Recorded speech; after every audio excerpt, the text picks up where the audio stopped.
You don't pay rent. You don't live here. My son said it without raising his voice, as if he were explaining something obvious to a stranger. Not to his mother. Not to the woman who had carried him, fed him, held his feverish head through childhood nights. No.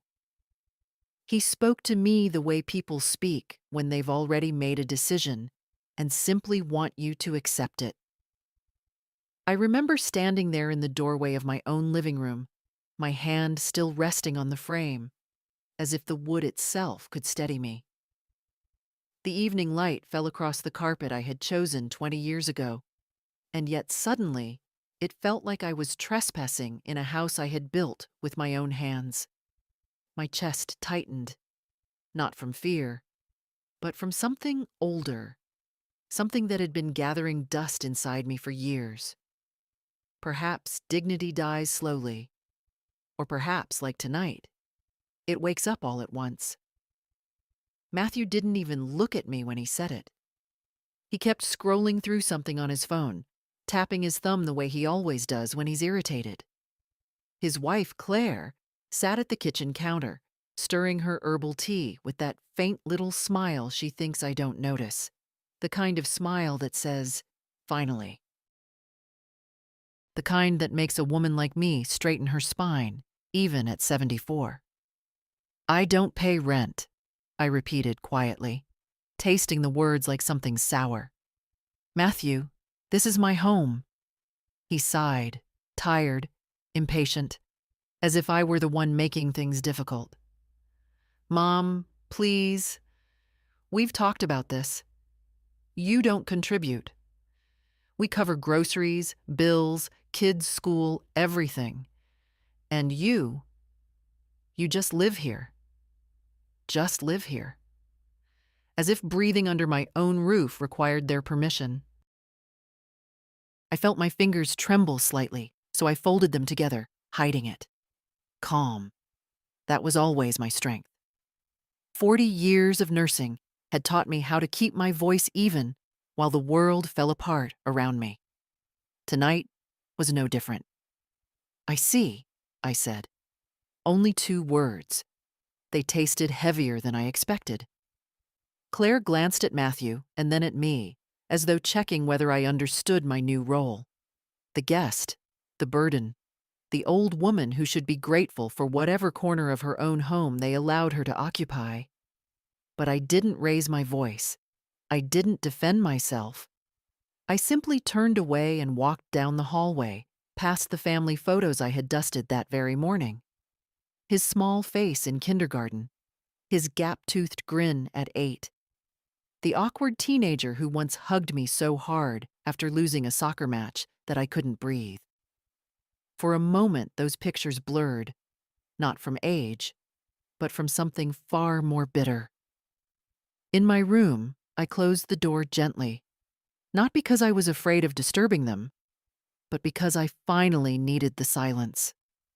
My knees ached as I sat on the edge of the bed, smoothing the quilt I had sewn back when my hands were steadier. What surprised me most was not the insult. No. What surprised me was how clear everything suddenly became. Like someone had opened a window in a room I'd been sleeping in for too long. He thought this house was his. He thought I was here by their grace. And sitting there in the dim light, I understood, not with anger, but with a quiet, cold certainty, that something in my life had shifted. For the first time in years, the thought came to me not as a whisper, but as a firm, steady voice. This is not their home.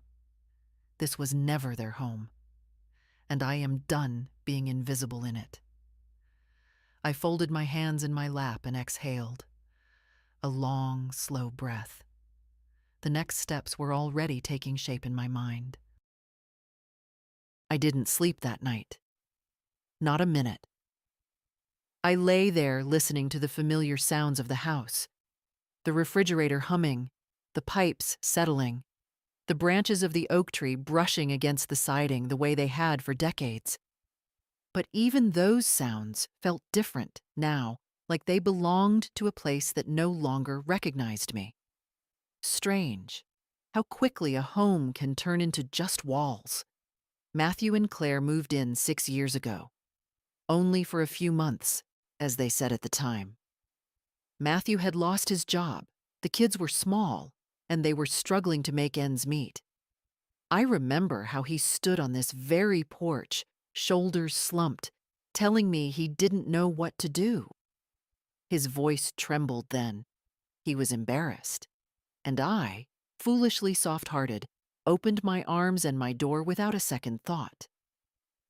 "Stay as long as you need," I told him, "because that's what mothers say.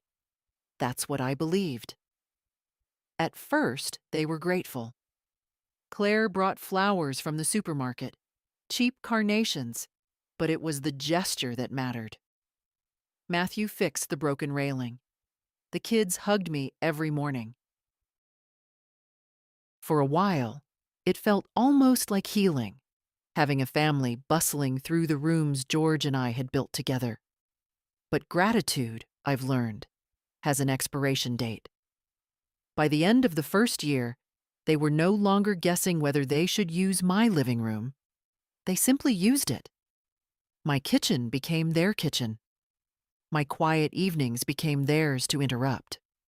My bedroom door became something they knocked on only when they needed something. "Mom, could you watch the kids again?" "Mom, do you have $20? Just until Friday." "Mom, we'll be late tonight. Don't wait up." Always, Mom. Never, "Thank you." And somewhere in there, the language shifted. They stopped saying, "We're staying with you." They started saying, "The house." Then, "Our house." I noticed it in little things. The day Claire rearranged my pantry, saying, "It just makes more sense this way." The afternoon Matthew carried my sewing machine, my old, sturdy one, into the garage because it takes up too much space. He told me he'd bring it back later. He never did, and I let it all pass. One small concession at a time. That's how erosion works. Not in earthquakes, but in the slow crumbling of pieces you barely notice losing. By the third year, they were hosting barbecues in the backyard without asking me. Neighbors would wave at them, not me. Children I didn't know ran across the lawn George planted by hand. They ruined the roses twice. Claire shrugged and said, "They're just plants." "They're not just plants," I wanted to say. But I swallowed it. I'd been swallowing things for years. Because I remembered Matthew as a boy. Soft-hearted, always wanting to impress his father, always trying to be good. I remembered the way he cried at 10 when he accidentally broke George's favorite fishing rod. I remembered the terrified 18-year-old who called me from college the night he failed his first exam. And in every argument, every slight, every moment of disrespect, I kept telling myself, he's still that boy somewhere. Be patient. Be understanding. Don't push him away. But patience, too, has a cost. And understanding becomes something else, something uglier, when it's given to people who no longer see your value. Last year, they took the master bedroom. Not asked. Took. Said it would be better for the kids to be closer to their bathroom. I was moved to the smaller room at the end of the hall. I let it happen because Matthew was stressed, Claire was overwhelmed, and the children, well, the children needed stability. But what about me? When did I stop being someone they worried about? Some nights I lay awake, hearing them whisper about finances, jobs, vacations they wanted to take. Vacations I knew I would never be invited to join, and each time I reminded myself, this is temporary. Once they get on their feet, things will go back to normal. But temporary is a sly word. It gives people time to settle into entitlement. And last night, when Matthew told me I didn't pay rent, in the house I owned outright, I realized something painful and simple. They'd rewritten the story in their minds. They weren't guests anymore. I was. And somewhere deep in my chest, under all the years of silence, something finally stirred. It wasn't anger. It wasn't pride. It was the first spark of a boundary being born. The next morning, I moved through the house the way one moves through a museum of someone else's memories, carefully, quietly, as if touching anything might set off an alarm. The air itself felt different, heavier, tense, like the pause before a storm breaks. Nobody said a word to me at breakfast. Not Matthew, not Claire, not even the children, who usually greeted me out of habit if nothing else. They whispered among themselves while I made my tea. Whispered, but not softly enough. "She took the heating off again last night," Claire muttered. "I didn't touch the thermostat," I said calmly. She didn't answer, just rolled her eyes, as if I were a child caught lying. Funny, I thought. I survived double shifts in emergency rooms, raised a son alone after George died, paid off a mortgage with my own hands. Yet, here I was, accused of sabotaging the heating in a house that bore my name on every document. But that was the pattern, wasn't it? Small accusations, tiny frictions, all pointing in the same direction. "You're in our way." Later that day, I heard them in the living room. I didn't mean to listen, but the walls in this house carry voices the way old trees carry wind. "Mom doesn't understand how much pressure we're under," Matthew said. "She doesn't want to understand," Claire replied. "She's set in her ways. Everything has to be like it was 40 years ago." A pause, then softer. "She should be grateful we're here." Grateful? For what, I wondered? For being pushed aside in my own home? For hearing my life discussed like I was a malfunctioning appliance? I stood in the hallway, invisible. For a moment, I imagined stepping into the room, imagined saying something firm, sharp, honest. But the urge passed. At my age, dignity is a quiet thing. It doesn't shout. It waits. Still, something inside me cracked when I saw the boxes. Not mine. Theirs. Dozens of them stacked against the wall. Claire had labeled them neatly: seasonal decor, kitchen, office, kids' books. I froze. When had they brought all this in? How had I missed it? It wasn't temporary anymore. They were settling, rooting, expanding. Matthew walked by and saw me staring. "We're reorganizing," he said. "The house needs better storage." "The house," he said. "Not your house, not Mom's house." Just the house, as if ownership were an inconvenience. "And we were thinking," Claire added from behind him, her tone too careful to be genuine, "that maybe it's time we did something about the guest room." "What about it?" I asked. Claire exchanged a glance with Matthew.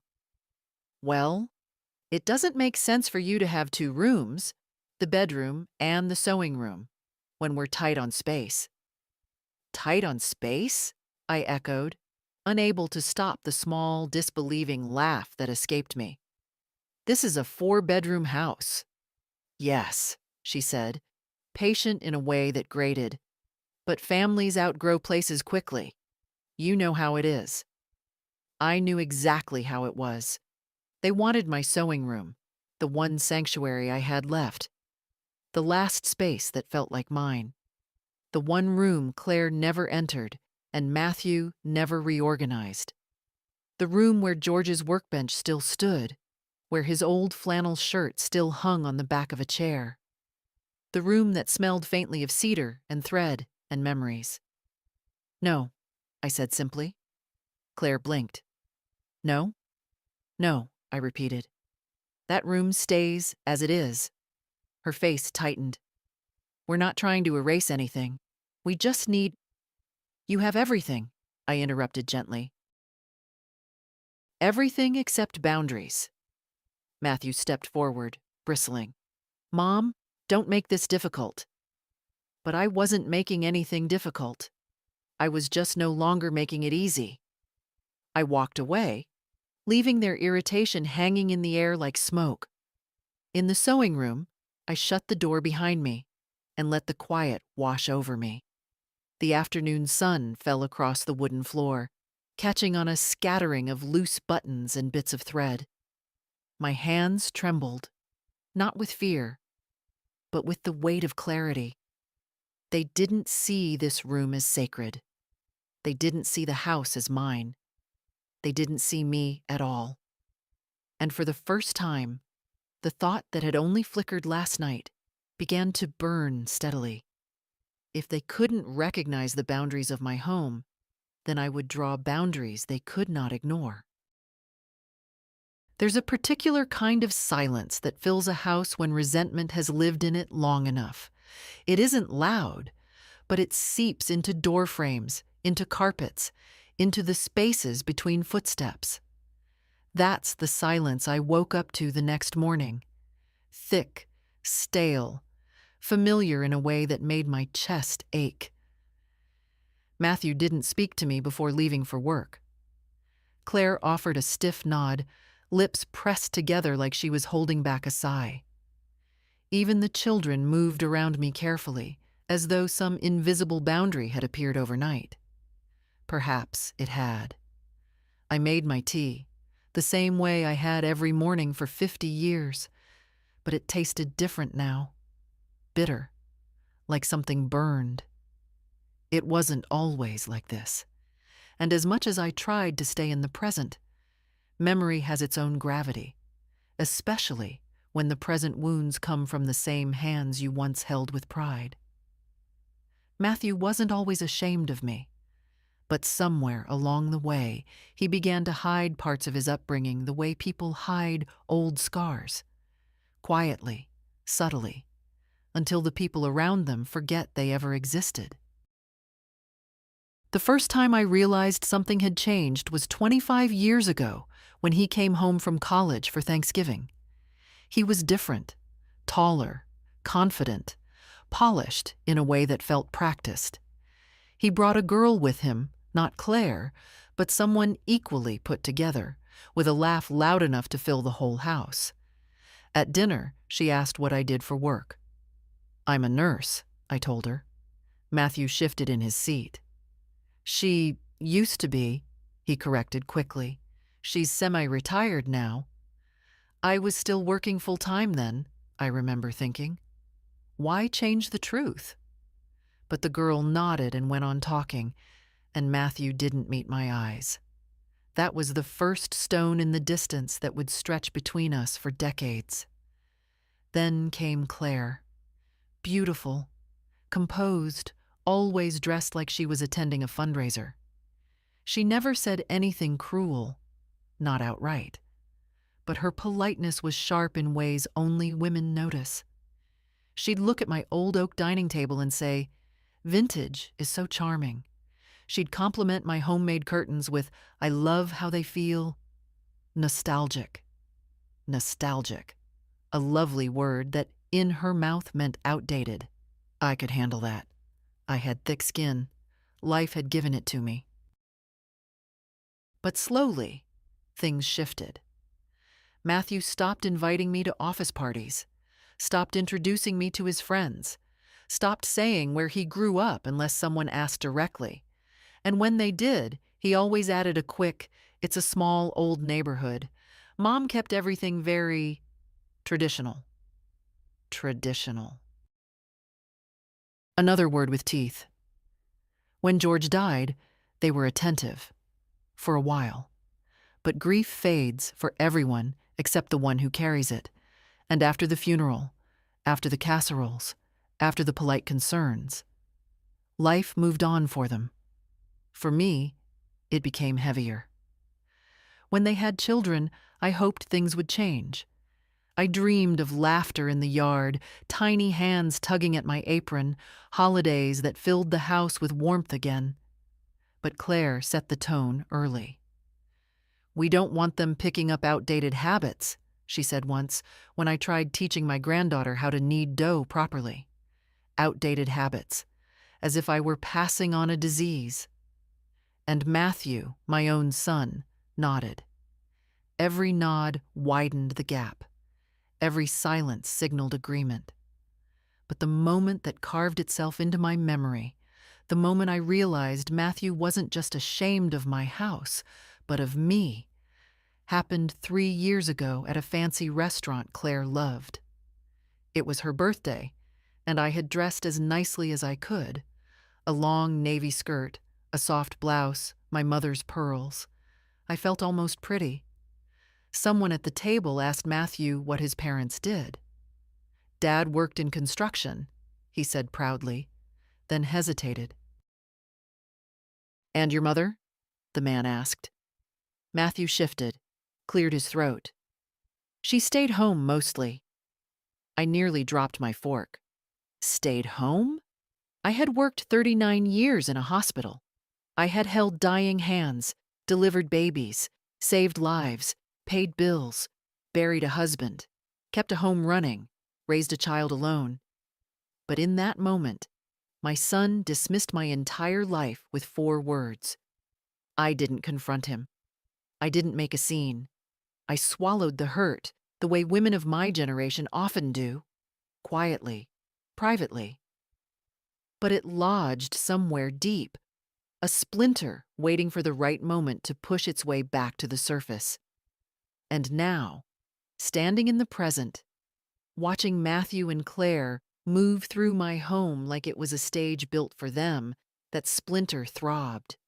They weren't just disrespectful, they weren't just entitled, they were rewriting history, his and mine. And last night's words had finally woken something that had lain dormant too long. You don't pay rent. You don't live here. He had no idea what those words had unlocked in me. He had no idea that the ground beneath his feet had already begun to shift. By the end of that week, the house no longer felt like a place a woman could breathe in. Not even an old woman, who needs so little to feel at peace. A warm chair, a quiet cup of tea, a corner left untouched. Even those small mercies seemed to shrink each day, overtaken by someone else's plans, someone else's voices, someone else's certainty that they belonged here more than I did. The moment I finally understood just how far things had gone came on a Thursday evening. I had been sitting at the kitchen table, mending a small tear in one of the children's jackets. Something Claire kept forgetting to do, though she often reminded me how crafts are your department, Evelyn. I didn't mind. Busy hands steadied the mind. Claire came in first. She didn't greet me. She walked to the counter, poured herself sparkling water, and sighed, loudly, theatrically, the way women do when they want to be asked what's wrong. I didn't ask. Matthew followed a moment later, keys jangling, jacket half on, half off. He looked tense, preoccupied. They exchanged glances. The kind that passes like a secret note between students in a classroom. I paused my stitching, sensing the air thicken again. "Mom," Matthew began, rubbing the back of his neck, "we were talking about something earlier." Always the same opening. We were talking. We've decided. We think. Never, "What do you think, Mom?" Never that. Claire set her glass down too hard. The clink sounded like a warning. "We need to make better use of the space," she said. "The kids are growing. Matthew sometimes works from home, and the house just isn't accommodating the way we need." I set the needle down slowly. "What space are you talking about now?" Matthew exhaled. "Your room." "My room?" "I mean," he corrected quickly, "the room you're in now. The smaller one. We were thinking." You were thinking, I repeated quietly. This time he didn't argue. We want to turn your bedroom into a shared office/storage room for the kids' things. And you could move into the small room permanently. It's easier for you anyway. Fewer stairs, closer to the bathroom.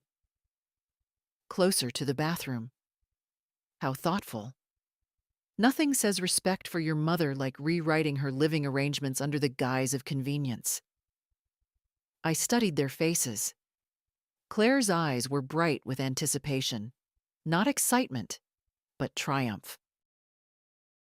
Matthew looked guilty, but not enough. Never enough to stop him. And where would I put my things? I asked. Claire waved her hand lightly. You don't have many belongings, and we can help declutter. Honestly, Evelyn, it's time. Time. For what exactly? Time to disappear into a corner? Time to fade out of the way? She kept going. The children need space. Matthew needs a workspace. And the house, I said quietly, is mine. They both stiffened. Claire blinked as if I had spoken out of turn. Matthew swallowed. Mom, we know that, but... No, I said, my voice surprisingly steady. I don't think you do. For a brief second, silence swallowed the kitchen. Not the resentful kind from earlier that week, but a new silence. One shaped like a boundary finally rising from the ground. Claire recovered first. We're not trying to take anything from you, she said, but families adjust. You can't keep everything the same just because you're sentimental. Sentimental. Another word that means unreasonable old woman. My hands didn't shake this time. Instead, I picked up the jacket I'd been mending and folded it with deliberate care. When George and I built this house, I said softly, we did it room by room, paycheck by paycheck. We painted these walls ourselves. We laid this flooring piece by piece. Every decision in this house was ours. I looked at Matthew. You've never built a home. You've only moved into them. He reddened, anger creeping into his face, but he said nothing. Claire crossed her arms. Well, maybe it's time this home evolved into something that works for everyone. Everyone but me, I replied. She didn't deny it. That was the moment it happened. The moment I felt myself step outside the role I had been pushed into. The role of the quiet mother. The role of the convenient grandmother. The role of the woman who could be shifted like furniture. No, I said again, but this time the word felt heavier. Solid. My room stays where it is, and so do I. Matthew looked stunned. Claire looked offended. But I didn't wait for their arguments. I stood, pushed in my chair, and walked to the hallway. My knees hurt, my back ached, but my dignity, that old, patient thing, stood tall. Behind me, Claire hissed, "This is ridiculous." I didn't turn around. I didn't need to. Because walking down that hallway, I understood something clearly at last. They weren't just pushing me out of my space. They were pushing me toward a decision I had avoided for too long, a decision that would change everything. The weekend came, and with it came a heaviness in the air, the kind you feel before a thunderstorm. People pretend storms arrive suddenly, but older women know better.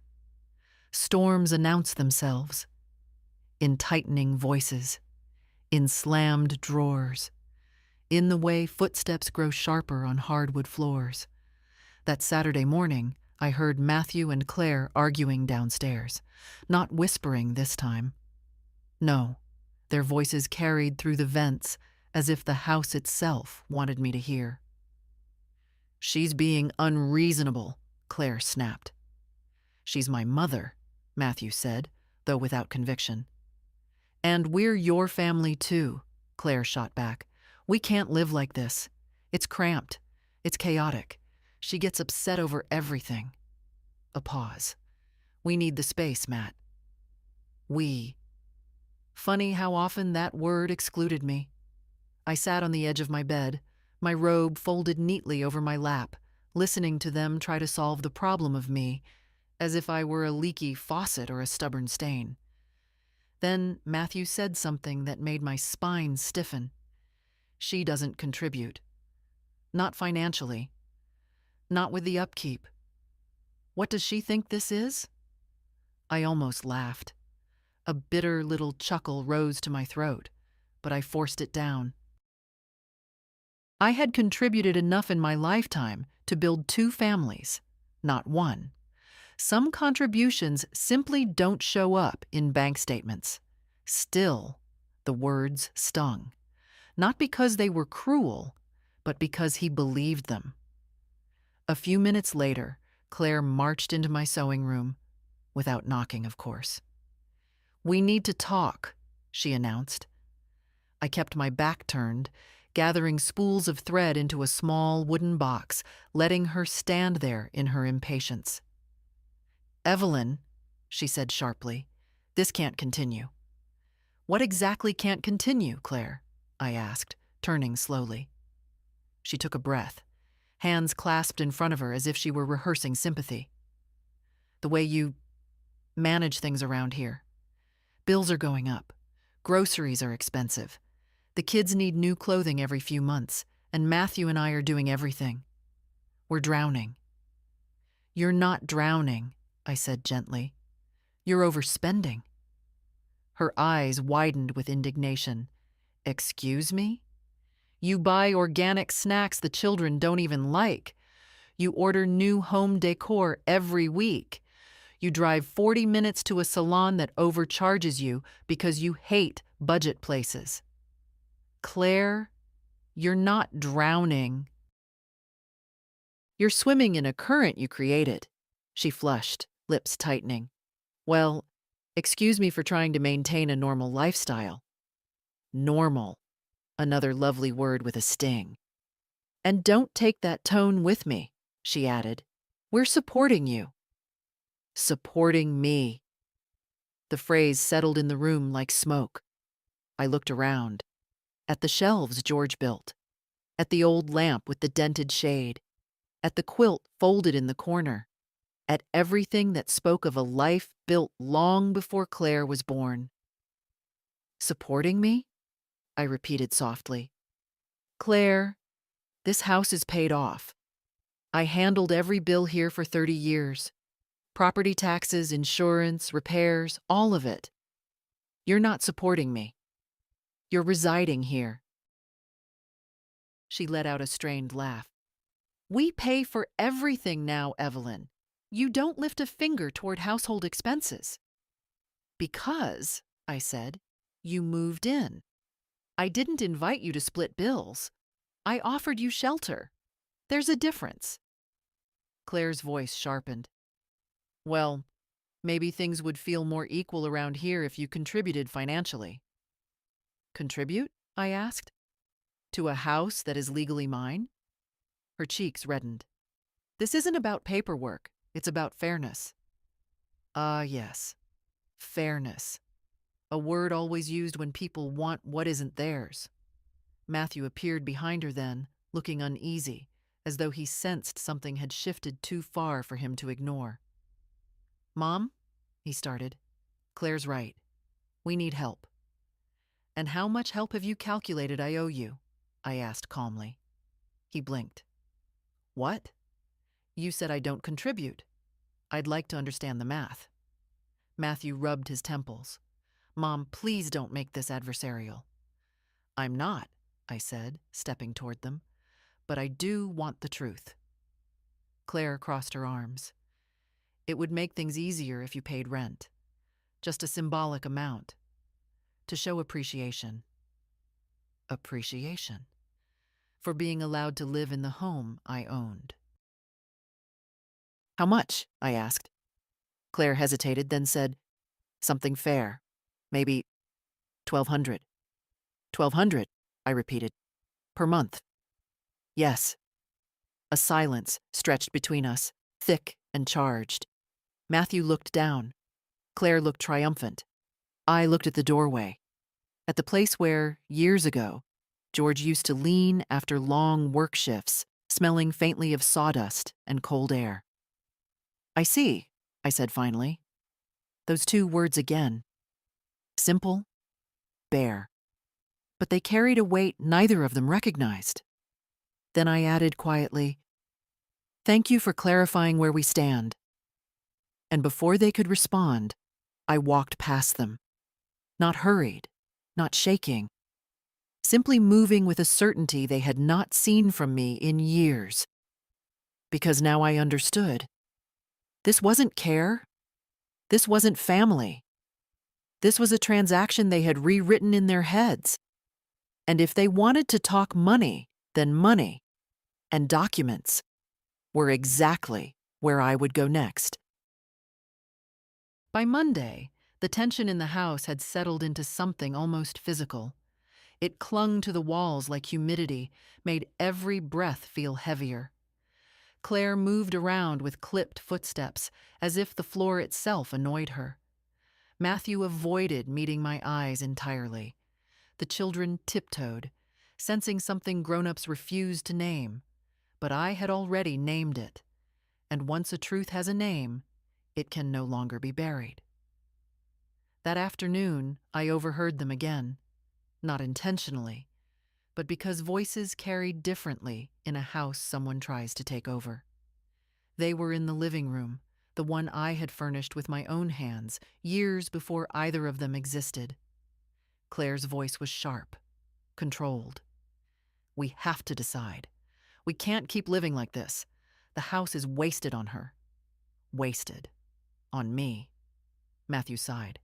"She's not going to just agree to move out." "She will," Claire insisted. "She's old. People her age don't fight these things. And if she does, well, we'll handle it." Handle it. As if I were a legal issue, not a person. I stepped back into the hallway before they could see I was there. My heart wasn't racing. Instead, something quieter settled inside me. The same quiet I used to feel before delivering difficult news to a patient. A professional, steady quiet. Later that evening, I found a stack of papers left carelessly on the kitchen counter. Insurance documents, school papers, and a folder labeled Future Home Plans. Curiosity didn't drive me. Instinct did. I opened it. Inside were printed floor plans of my house. Rearranged, remodeled, walls removed, bedrooms converted. Sections were highlighted, notes scribbled in Claire's looping handwriting. "Knock down this wall for an open layout. Turn Evelyn's sewing room into nursery. Use her bedroom for dual office. Storage space from her closets. Her closets, my rooms, my home." It wasn't remodeling, it was erasure. And then the real blow. At the bottom of the stack, a printed article titled, "How to Talk to Aging Parents About Assisted Living." Highlighted. Annotated. So that was their plan. Not just to push me aside, but to push me out entirely. I closed the folder carefully, set it back exactly as I'd found it, and walked to the window. Outside, dusk was settling over the yard. George's oak tree stood tall, silhouetted against the fading sky. He planted it the year Matthew was born. Each ring inside its trunk held a piece of our life together. I placed my hand on the windowsill, the old wood smooth beneath my palm. I whispered, not out of weakness, but because truth sounds stronger when spoken softly. "They think this house is theirs." And then, after a breath, "They have no idea." Because in that moment, something clicked into place with the finality of a locked door. This wasn't about bedrooms or storage. It wasn't about bills. It wasn't even about respect anymore. This was about ownership of my home, my history, my remaining years. They had redrawn their version of the story. Now it was my turn to draw lines they would not cross. I walked back to my sewing room, closed the door behind me, and sat at George's old workbench. My knees ached. My fingers weren't as nimble as they once were, but my mind was steadier than ever. There, under the soft lamplight, I opened the drawer where I kept all my important documents, the ones no one else bothered to ask about. The deed, the will, the property tax records.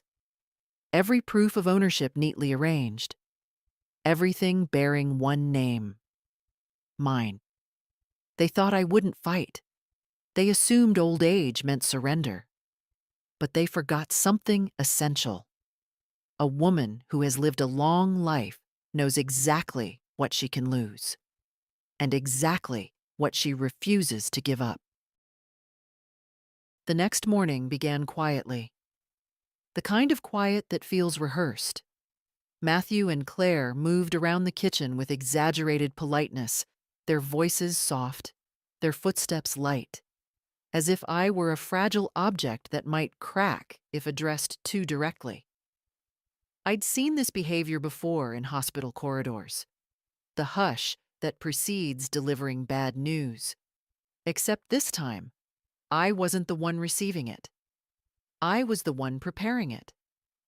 I sat at the table with my tea, watching them dance around their unspoken plans. Claire avoided eye contact. Matthew cleared his throat twice, a habit he never outgrew, usually signaling he needed something from me. "Mom," he finally said, "we've been thinking about long-term arrangements." I stirred my tea once, slowly. "Is that so?" Claire stepped in, tone dripping with a sweetness that didn't quite mask the sour underneath. "We just want you to be comfortable. You know, in a place that's more suited to someone your age." My age. A weapon disguised as concern. I looked at her. Really looked. "Claire, you mean assisted living?" She blinked, startled that I wasn't playing along with the script. "Well, yes. It would be best for everyone. You'd have help, support, activities, and we'd finally have room to what?" I asked. "Spread out, redecorate, take over?" Matthew flinched as if I'd slapped him. "Mom," he said defensively, "you're twisting things. We just want what's fair." Fair. It was always that word. He continued, "It's unrealistic for you to stay here forever. The house is big, the upkeep is a lot, and you don't exactly contribute?" I finished for him. He shut his mouth. I let the silence stretch, thick and heavy. Then I stood up, slowly, because my knees have their own stubbornness, and placed my cup in the sink. "There will be no assisted living," I said. "Not now, not later." Claire's mask slipped. "Evelyn, you don't get to make that decision alone." That was the moment I felt something inside me harden. Not cruelty, not anger. Something cleaner, like a line drawn neatly across a page. "Actually," I said, turning back to them, "I do." Matthew's face reddened. "Mom, you can't expect us to live like this. We need to plan ahead. You can't just—" "I already have," I said. He blinked. "What?" But before he could press further, the front doorbell rang. A sharp, firm chime that did not belong to friends or neighbors. Claire's eyebrows shot up. "Who's that?" I didn't answer. Instead, I walked to the foyer, my steps slow but sure. When I opened the door, the cool morning air slipped in, along with a familiar figure. Mr. Sullivan, my attorney for the last 15 years. He gave me a respectful nod. "Good morning, Mrs. Jarrett. I have the documents you requested." Behind me, I heard Claire's breath catch. Matthew's footsteps approached fast. "What documents?" Matthew demanded. Mr. Sullivan looked past me, expression unreadable. Property confirmation, updated deed copies, and the notice you asked me to prepare. The house felt suddenly smaller, shrinking around the weight of those words. Matthew sputtered, "Mom, what notice?" I met his eyes, my son's eyes, the same shade of brown he had at 5 years old when he reached for my hand crossing the street. But this wasn't that boy, and I wasn't that mother anymore. "A notice to vacate," I said quietly. Claire staggered back as if the words had force. "Vacate? You're evicting us?" "I'm asking you," I corrected, "to find your own home, the one you keep planning renovations for, the one you believe you deserve." Matthew looked stunned, almost childlike. You can't do that. This house," I said, "is mine. It always has been. And you stopped treating it, and me, with respect a long time ago." Silence fell, sharp as broken glass. Behind me, Mr. Sullivan waited, professional, steady. In front of me stood the two people who had spent years convincing themselves the roof over their heads belonged to them. And between us, finally, stood the truth they could no longer rearrange like furniture. After Mr. Sullivan left, the house fell into a stunned, uneasy quiet. Not the quiet of peace. No, this one had edges. It scraped at the walls. It hovered above the stairs. It followed my footsteps like a shadow that wasn't mine. Matthew and Claire shut themselves in their bedroom. I heard their voices rise, fall, rise again.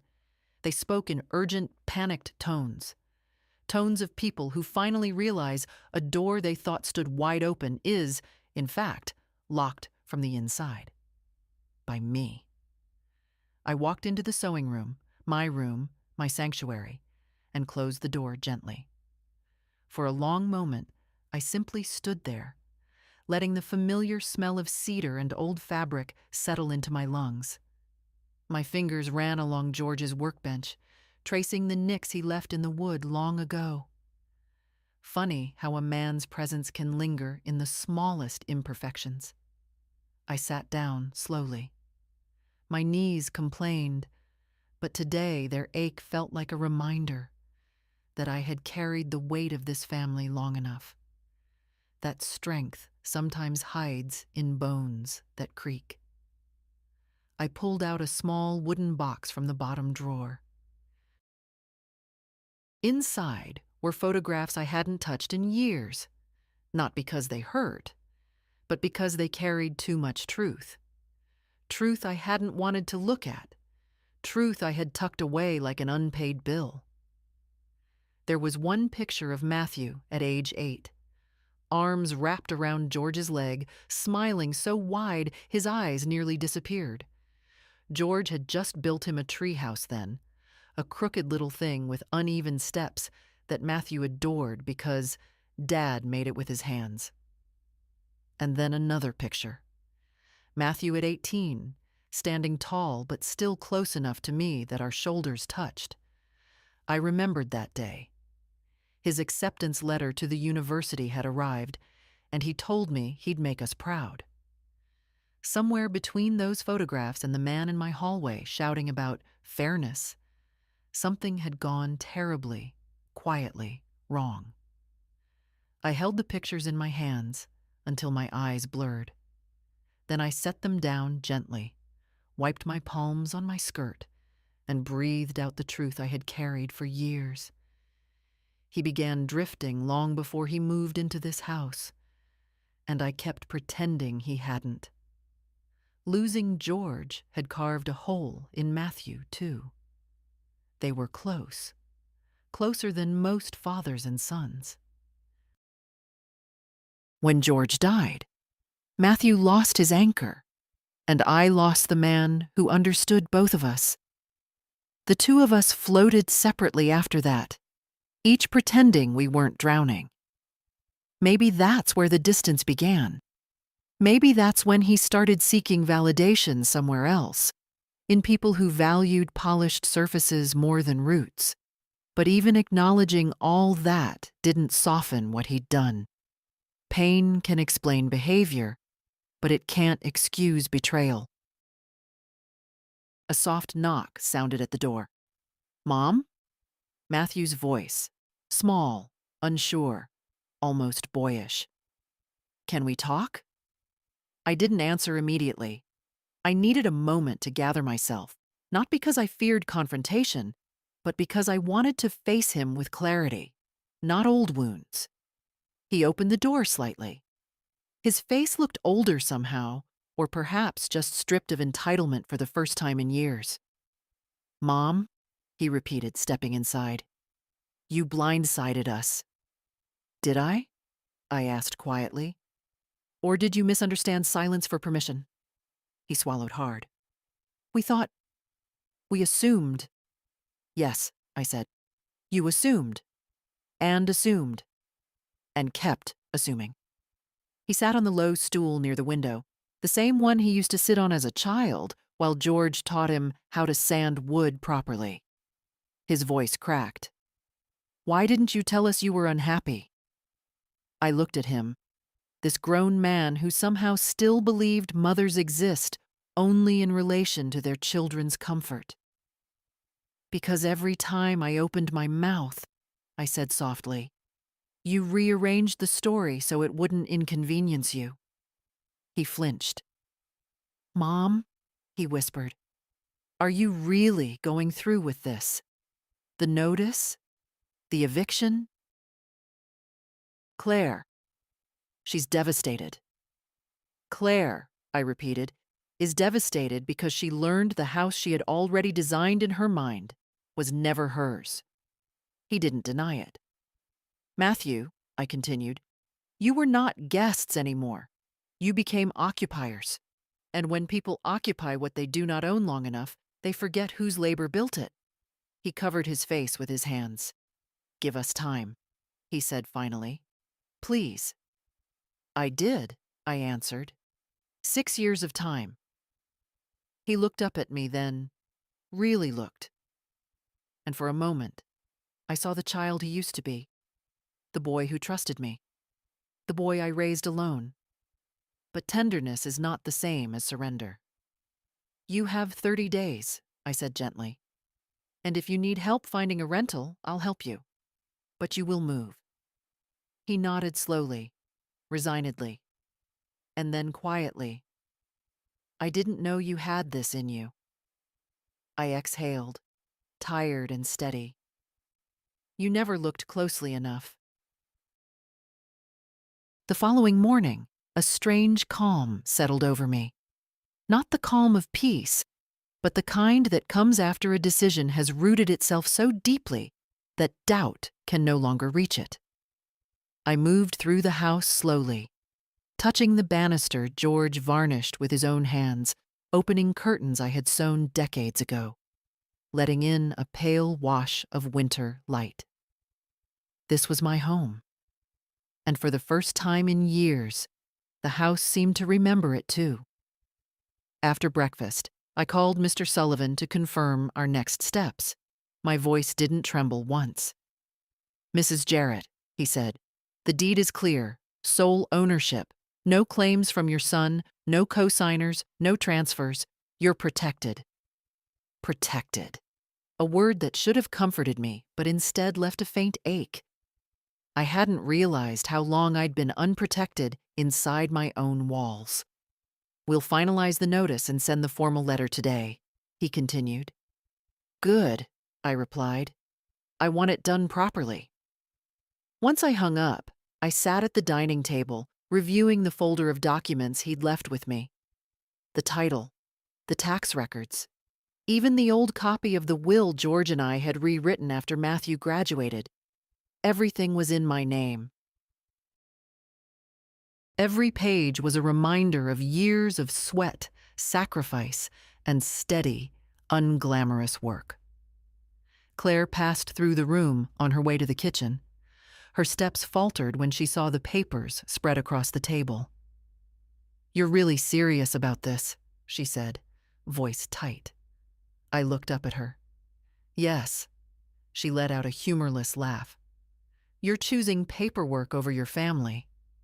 I'm choosing respect, I said. If family cannot give it, then paper must.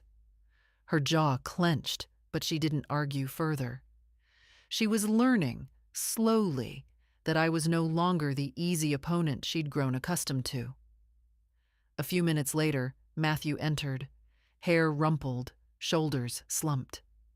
He looked like a man waking from a dream that had been pleasant only for him. "Mom," he said quietly, "I talked to Claire. We're still taking this in." "I understand," I replied. "But understanding doesn't change the timeline." He nodded, defeated. "I know." For the first time, I saw something fragile flicker across his face.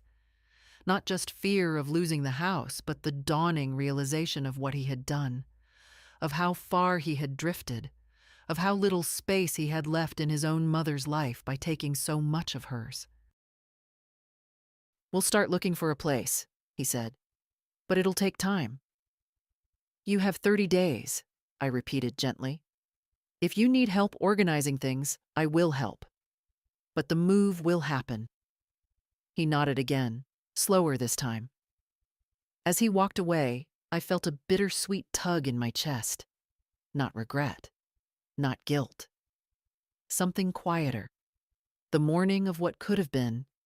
Had love been treated with care instead of convenience? Later, I stepped outside onto the porch. The air was cold enough to nip at my cheeks. George's oak tree rustled overhead, its branches bare but strong. I rested my hand against its trunk. "I'm doing what we should have done sooner," I whispered to him. A breeze swept through the yard, gentle and approving. Inside, I heard boxes being pulled from closets. Quiet, murmuring, the beginning of departure.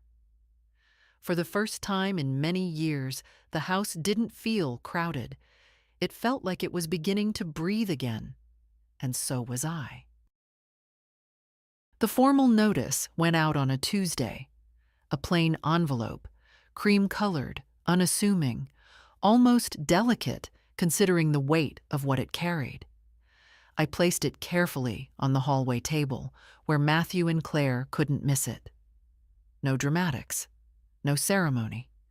Just truth written in legal language, the kind that doesn't tremble or hesitate. When Matthew found it, he didn't speak at first. He just stared at the letter, his shoulders rising and falling with shallow, uneven breaths.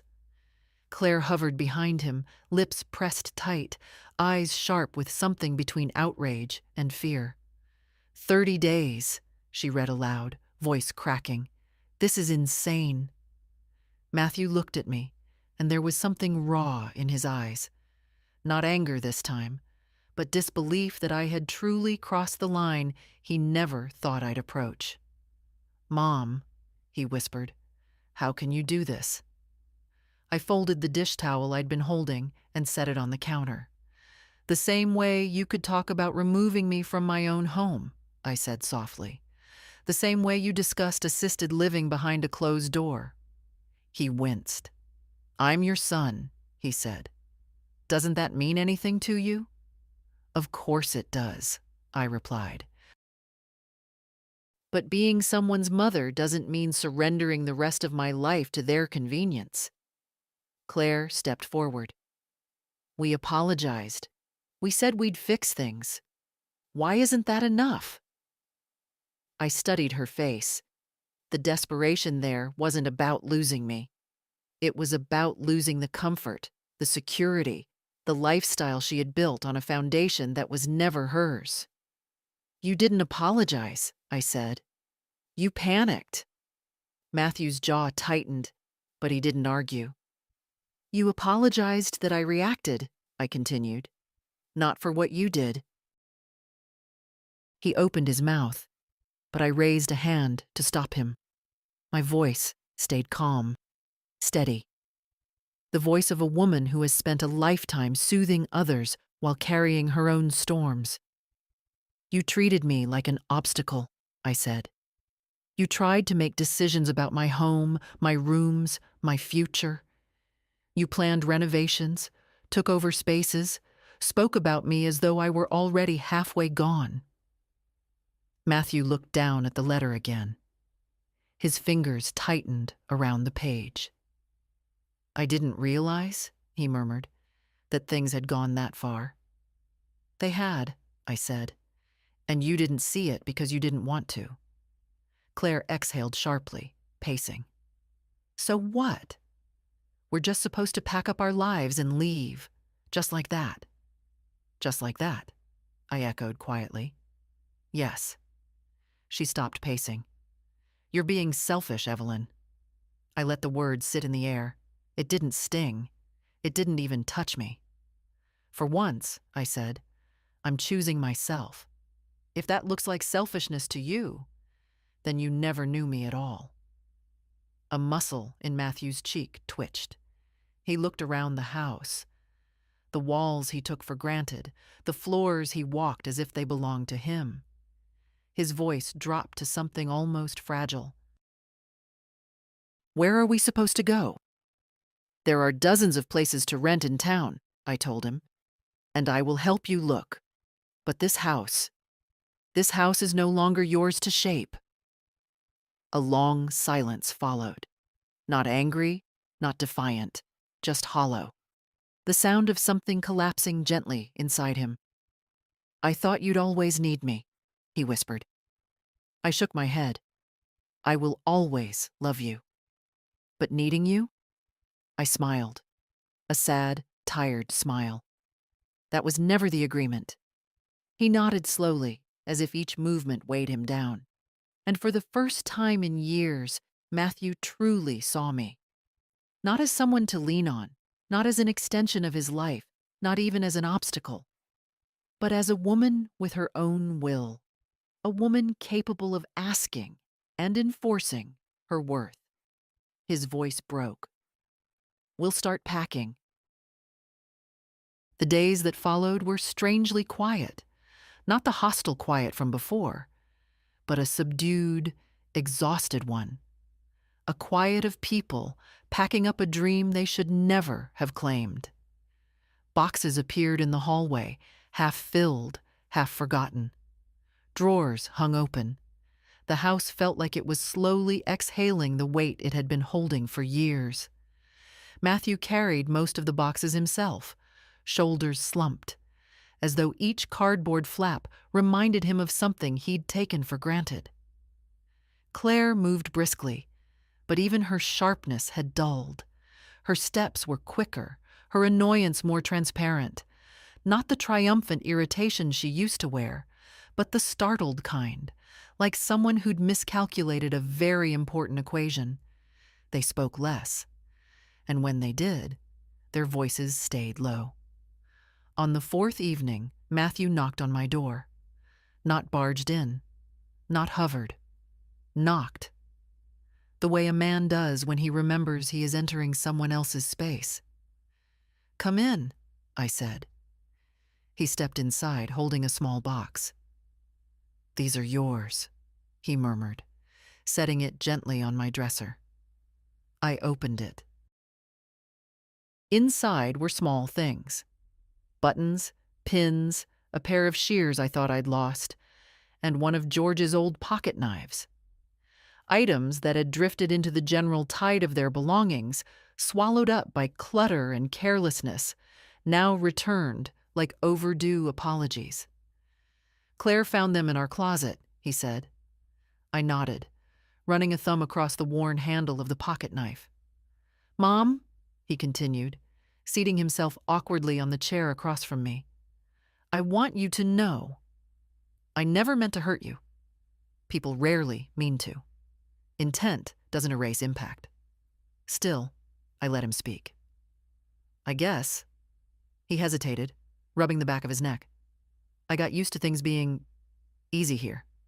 You kept the house warm. The kids loved having you around. Claire liked the space. You liked the security, I corrected softly. Not me. He didn't argue. A long silence followed. He stared at the carpet, as though searching for some version of himself he still recognized. When he finally lifted his gaze, he looked older, not in years, but in humility. "Why didn't you tell me sooner?" he asked. "About how you felt?" "I did," I said. "Just not in words you wanted to hear. You mistook my patience for agreement." My silence for permission. His eyes glistened.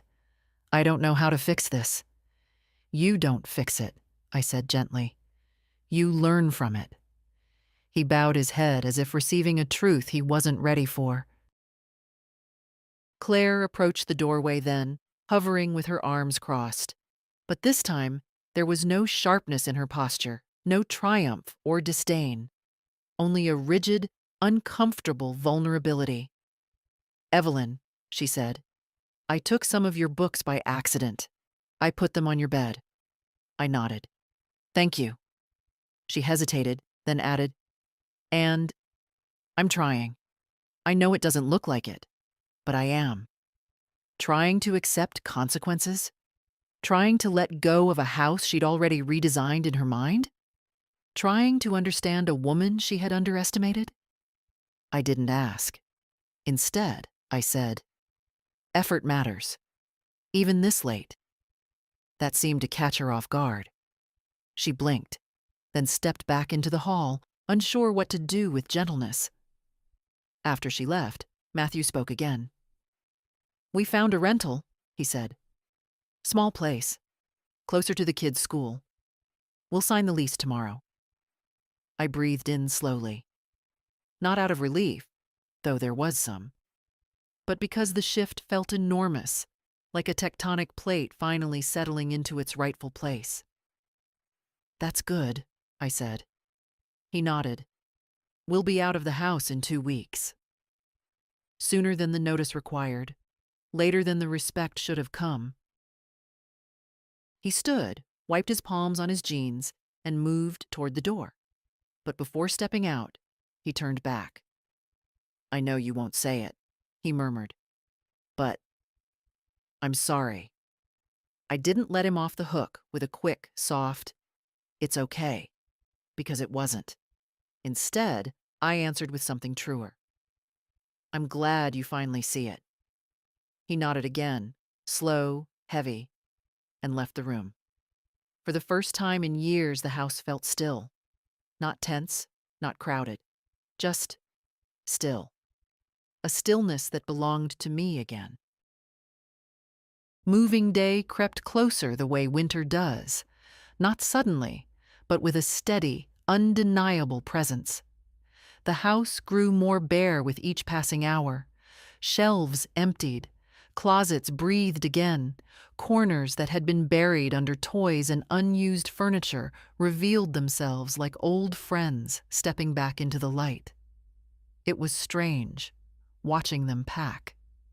There was no shouting now, no arguments about fairness, no thinly veiled critiques about my age or habits. Just the quiet rustle of cardboard, the thud of boxes closing, the kind of silence that follows a lesson learned too late. On Thursday afternoon, Claire dropped a heavy stack of folded blankets onto the couch. She stood there for a moment, arms crossed, staring at the living room wall, the one where their family photos had hung. Only faint outlines remained, squares of brighter paint where sunlight hadn't touched. She turned to me. "It looks empty," she said softly. "For now," I replied. She hesitated. "It won't feel strange for you? Being here alone again?" "Strange isn't the worst thing," I said. "Disrespected is worse." That stopped her cold. She lowered her gaze, fingers tightening around the edge of a blanket. "I didn't mean for things to go that way," she murmured. "I know you didn't mean to," I answered. "But meaning nothing doesn't undo anything." For once, she didn't argue.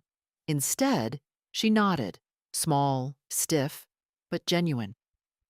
Later that evening, when the children were in their room and the house was wrapped in a tired hush, Matthew approached me in the hallway. He held a box labeled garage, tools, but he didn't set it down. He just stood there, shifting his weight, as if unsure how to begin. "Mom," he said, "Claire's struggling." "Moving is hard," I said. "It's not just that." He rubbed the back of his neck. "She feels like you're angry at her." I met his eyes. "Matthew, I'm not angry. I'm awake." He blinked, absorbing that. "I spent years shrinking so the two of you could spread out," I continued. "Years biting my tongue so you wouldn't feel criticized, or unwelcome, or judged." I paused. "But you judged me anyway." Matthew lowered the box to the floor. "We were wrong," he said, voice low. "I see that now." "Good," I answered. "Seeing is the first step. Changing is the second." He sank onto the bench by the staircase, elbows on his knees. For a long time, he didn't speak. The weight of everything he hadn't noticed over the years pressed down on him visibly. "I didn't know how far we'd drifted," he finally whispered. "You didn't look back often enough," I replied. A long silence settled between us, not sharp this time. Softer, almost reflective. He sighed, rubbing his face with both hands. "Mom, can I ask something? Honestly?" "Yes." "When we're gone, will you be okay?" I considered his question carefully. I had asked myself the same thing countless nights, staring at the ceiling while the house groaned under the weight of other people's footsteps. "I'll be lonely sometimes," I admitted, "but loneliness is cleaner than disrespect." He nodded slowly, painfully. I could almost see the realization forming, that the security he had grown used to was never owed to him, that I had given far more than he had ever thought to offer back. "I don't want this to be the last thing between us," he said quietly. "It won't be," I answered. "But it has to be the turning point." He looked up, eyes weary but clearer than I had seen in years. "I'll try," he said. "I know," I replied, "and trying starts with leaving." He didn't flinch this time. He simply accepted it. He stood, picked up the box, and carried it out to the car. Watching him walk away, I felt no triumph, no bitterness, just a slow, steady reclaiming of space, inside the house and inside myself. The storm had come and passed, and whatever came next, I would face it with the dignity that had carried me through a lifetime. The morning they moved out was pale and cold, the kind of morning where breath hangs in the air like unspoken words. I stood by the window, watching Matthew load the last of the boxes into the back of the car. Claire checked straps and buckles with brisk mechanical movements. The children sat quietly, bundled in coats, their small faces subdued in a way that made my heart twist, not with regret, but with the tenderness age never quite loses. I had packed them lunches, not because I needed to, not because it would soften anything, but because it felt like a final act of decency in a story that had grown too tangled to hold much of it. When they finally stepped inside for the last sweep of the house, their footsteps echoed differently. Lighter, as though the house itself had already begun shedding their presence. Claire approached first. She stopped a few feet from me, her hands clasped so tightly her knuckles had gone white. I expected bitterness. She was good at that. But when she finally spoke, her voice was surprisingly small. "Thank you," she said, "for letting us stay as long as we did." I nodded. "I hope you find a home you can truly build together." For once, she didn't bristle. She simply swallowed, then turned away before emotion could betray her face. Matthew lingered behind. He walked through the living room slowly, fingers grazing the walls, the mantel, the worn arm of George's old chair. When he reached me, his shoulders sagged under the weight of words he seemed afraid to offer.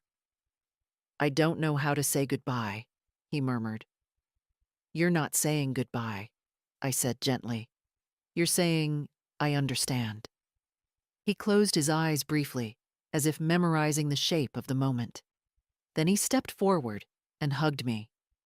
Not a rushed gesture, not a half-hearted squeeze, but a full, steady embrace. The kind he hadn't given me since he was a teenager. His breath trembled against my shoulder. "I'm sorry," he whispered. Again, but differently this time. Not a plea, a truth. "I know," I answered.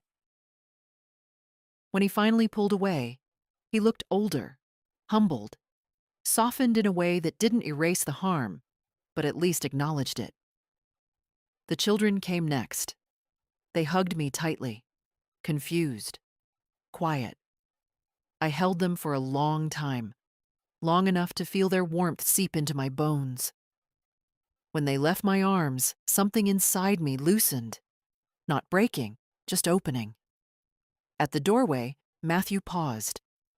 He looked back at me with a kind of reverence, perhaps for the first time. "We'll visit," he said softly.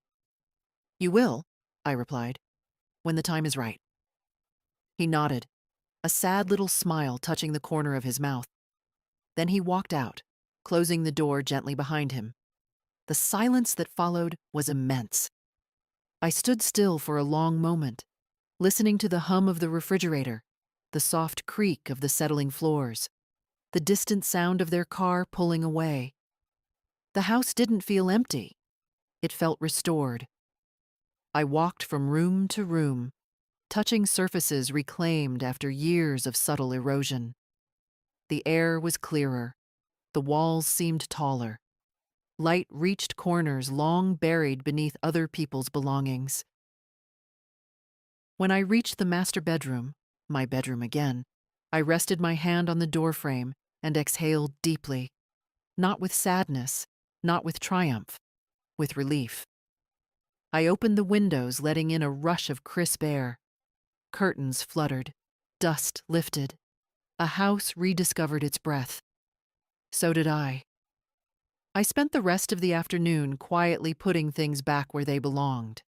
My sewing machine returned to its rightful place. My books stacked neatly. George's flannel folded on the chair, exactly where I liked it. By evening, the sun dipped low, painting the floor in long amber stripes. I made myself a cup of tea, just one cup, just for me, and sat in the silence that no longer hurt. For the first time in years, I felt not alone, but accompanied by something steadier than people. My own dignity, my own space, my own life, unshared, unshadowed, wholly mine. The first night alone in the house felt strange, but not frightening. It was as if the walls were waiting for my voice again, the way one waits for an old friend who finally comes home. I moved through the quiet rooms, turning off lights, touching familiar corners, listening to the stillness settle into itself. There were no footsteps above me, no slammed doors, no hurried whispers. The silence was full, not hollow. I made myself a simple supper, soup and half a sandwich, and ate it at the kitchen table without rushing. No one picked apart my habits. No one questioned the way I folded my napkin or the brand of tea I preferred. The small freedoms of living alone are invisible until someone tries to take them. When the dishes were washed and the counters wiped, I stepped out onto the back porch. The sky was a deep blue, the kind George used to call evening's first promise. The oak tree he planted stood strong, quiet, unwavering. I sat down in the rocking chair he built. Its joints creaked, but then again, so did mine. age isn't a flaw when it air settle around me. For the first time in years, I didn't feel like someone was watching, judging, waiting for me to slip. I didn't feel like an object to be managed. I felt like myself, an older woman with a sharp mind, steady hands, and a heart that had carried more than most. It occurred to me then that I wasn't reclaiming the house. I was reclaiming the woman who had lived in it. Matthew called once that evening. A short message, polite but unsure. I didn't answer. I let it ring. Not out of bitterness, but because healing has its own pace, and tonight wasn't a night for explanations. It was a night for rest. I brewed chamomile tea, sat by the living room window, and watched the moon rise over the yard. Its soft light touched everything the way kindness should. Quietly, without taking anything in return. As I sipped my tea, I thought about the years I had spent shrinking myself to make others comfortable. How I had allowed that slow erosion, believing patience was the same as love. But patience without respect is simply waiting for someone else to give you permission to exist. I finally understood that. A life, just like a house, needs boundaries. Doors that close. Rooms that are off limits. Spaces where your own breath is the only one you hear. When I finished my tea, I set the cup in the sink and stood by the dining table. The notice copies were still there, neatly stacked, ready to be filed away. I placed them in a folder, slid it into the cabinet, and closed the door with a gentle click. Not an ending, a closure, the kind that frees something inside you. Before bed, I walked through each room slowly, touching nothing, just appreciating presence. My presence. It felt like returning to myself after a long, unmarked absence. In the bedroom, I pulled back the covers, smoothed the sheets, and lay down with a sigh that felt like truth. The house hummed softly around me. Not lonely, not empty, just mine. And as I closed my eyes, I thought of every older woman who has ever been made to feel small in a place she built with her own hands. If someone ever tries to push you out of your own life, remember this. You are allowed to take up space. You are allowed to draw lines. You are allowed to say no, even if your voice trembles. And if this story touched you, if it reminded you of your own strength, your own quiet battles, then let it stay with you. Share it, leave a comment, or pass it to another woman who needs to hear it.